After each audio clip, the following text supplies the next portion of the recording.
Government of India announcing they are set to suspend shipments to the United States. India ने postal services America के against जो है वो ban कर दी है, बंद कर दी है। भारत के बाद अब यूरोप की कई डाक सेवाओं ने शनिवार को घोषणा की है कि वे अमेरिका को पार्सल भेजना अस्थायी रूप से बंद कर रही हैं। Both Europe and India are now suspending many shipments to the United States. Bharat ने अमेरिका को मुंह तोड़ जवाब दिया है।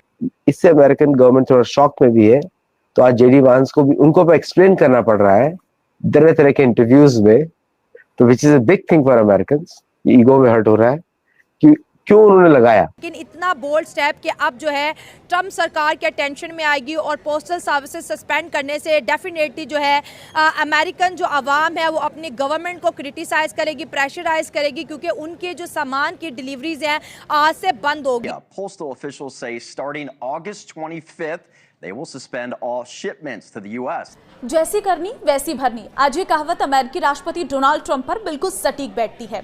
उससे अमेरिका को लॉस होता है कब से कम $250 बिलियन का अप्रोक्सीमेटली लॉस होता है। क्या अवाम है वो जब अपनी गवर्नमेंट के ऊपर कोई ना कोई प्रेशर डालेंगे कि भाई हमें जो सस्ती चीजें मिल रही थी और जो एक अच्छी क्वालिटी मिल रही थी इंडिया से, वो अब बंद होना शुरू हो गया। वो ये नहीं एक्सप्लेन करे उन्होंने लगाया। अब लोग पूछ रहे हैं, अमेरिकन पूछ रहे हैं क्यों लगाया आप, और उन्हीं का फ्रेंडली मीडिया पूछ रहा है रिपब्लिकन्स का। If you are expecting a package from Europe, थोड़ा सा वीडियो स्किप करके आप सीधे वीडियो के मेन भाग पर पहुंच सकते हैं। इस वीडियो में देख सकते हैं आप किस तरीके से पाकिस्तानी मीडिया रिएक्शन दे रही है भारत की इस खबर पर। पहले पूरा वीडियो देखते हैं, वीडियो के बाद करते हैं इस टॉपिक पर बात। प्लीज चैनल को सब्सक्राइब करिएगा। मैं मिलता हूँ वीडियो के लास्ट में। भारत की बारी है, आपको क्या लगता है भारत किस तरह से रिएक्ट करने वाला है? किस किस पर सैंक्शन लगाएगा जिसके चलते अमेरिका में हड़कंप मच जाएगा? एक्चुअली भारत ने 2 एक्शंस लिए पिछले 2 हफ्तों में, वो किसी भी अमेरिकन सैंक्शंस से बहुत बड़े हैं। मतलब फाइनेंशियल वर्ल्ड में उसको बोलेंगे परमाणु बम भारत ने फेंका। पहला था वॉस्त्रो अकाउंट्स, आरबीआई का नोटिफिकेशन, जिसमें अभी कोई भी एफिलिएट बैंक दुनिया की वो किसी भी भारतीय बैंक से जुड़ सकती है, अपना अकाउंट खुलवा सकती है किसी भारतीय बैंक में विदाउट आरबीआई परमिशन, और वॉस्त्रो अकाउंट खोल सकती है। वॉस्त्रो अकाउंट का अर्थ होता है 2 अकाउंट्स होते हैं, vostro account, nostro account. Vostro account होता है जिसमें it's your money, nostro account is my money, ऐसा बोलते हैं, ये लैटिन टर्म्स है। तो वॉस्त्रो अकाउंट का अर्थ है कि कोई भी बैंक दुनिया की भारतीय कंपनीज के साथ ट्रेड कर सकती है रुपए में। इसको ऐसा ही बोलते हैं फुल कन्वर्टिबिलिटी ऑफ रुपी। मतलब किसी अमेरिकन कंपनी को भी अगर भारतीय कंपनी के साथ ट्रेड करना पड़ेगा, उसको डॉलर की जरूरत नहीं पड़ेगी, वो रुपए खरीदेगी और रुपए से ट्रेड करेगी। और भारतीय एक्सपोर्टर्स को भी बड़ा आसान हो जाता है, वो पे करेंगे रुपए में, डॉलर्स में नहीं पे करेंगे। तो भारतीय कंपनीज को भी डॉलर खरीदने की जरूरत नहीं है।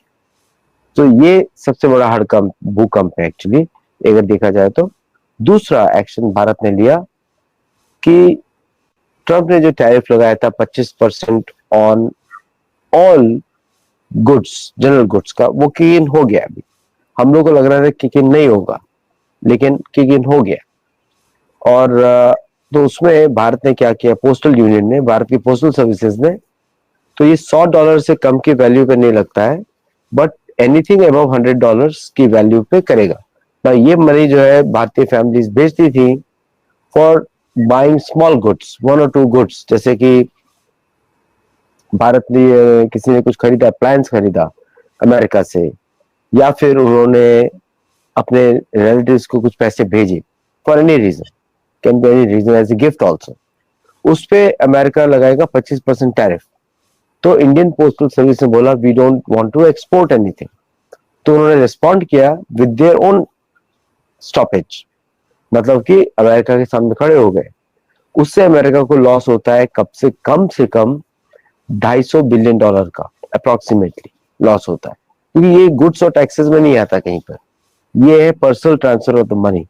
सॉरी, मैंने $250 बिलियन बोला, $25 बिलियन का लॉस होता है। लेकिन उससे अमेरिका को बहुत फायदा होता है विद दिस टैरिफ, लेकिन the cost of goods for भारतीय इंक्रीजेस, तो इसलिए उन्होंने मना कर दिया ट्रांसफर करने से।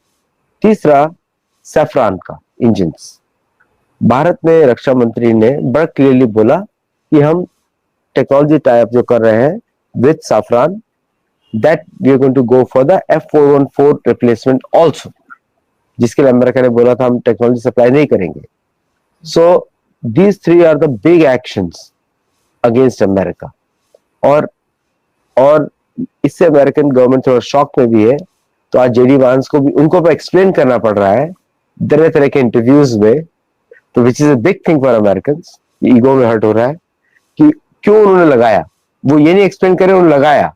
अब लोग पूछ रहे हैं, अमेरिकन पूछ रहे हैं क्यों लगाया आप. और उन्हीं का फ्रेंडली मीडिया पूछ रहा है रिपब्लिकन्स का, क्योंकि रिपब्लिकन्स जो है आप जानते ही हैं, दे हेट इंडिया. मतलब वो सभी मागा क्राउड जो होता है, they hate India, they hate Hindus, they hate Indian American. जितना भी racism against Indian American is coming from the मागा क्राउड.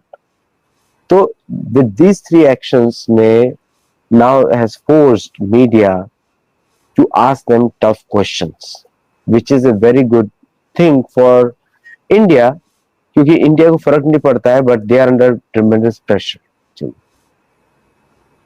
लेकिन अगर जैसे आपने कहा आरबीआई की परमिशन के बिना कोई भी बैंक का अकाउंट खुल सकता है, भारत के साथ जुड़ सकते हैं, कारोबार जो भी होगा, लेन देन जो होगा रुपए में होगा, तो फिर तो डॉलर बड़ा परेशान होगा, ट्रम्प बहुत परेशान हो जाएंगे, क्योंकि डी डॉलराइजेशन से तो सबसे ज्यादा डरे हुए हैं. तो ये तो होना शुरू हो गया. डी डॉलराइजेशन तो अमेरिका ने शुरू किया है, किसी और देश ने शुरू नहीं किया है. De dollarization was a plan, उसको लीक कर दिया था एबे शिंजो ने. एबे शिंजो ने बोला था डीडॉलराइजेशन अमेरिका कर रहा है, जापानीज प्राइम मिनिस्टर. उसके तुरंत ही बाद उनकी हत्या कर दी गई संदिग्ध अवस्था में. ओके. और दूसरा, ब्रिक्स जो टर्म है वो गोल्डमैन सैक्स ने बनाई है, वो भारत ने नहीं बनाई है. तो ये जितनी भी कंट्रीज है ये आपस में आ रही हैं, जैसे ब्रिक्स की कंट्रीज है, दे आर कमिंग. तो दोस्तों ये वीडियो यहाँ पर होता है खत्म. आपको ये वीडियो कैसा लगा प्लीज कमेंट में अपनी राय दीजिएगा. इसी तरीके के वीडियो इस चैनल पर आपको लगातार मिलते रहेंगे. जय हिंद.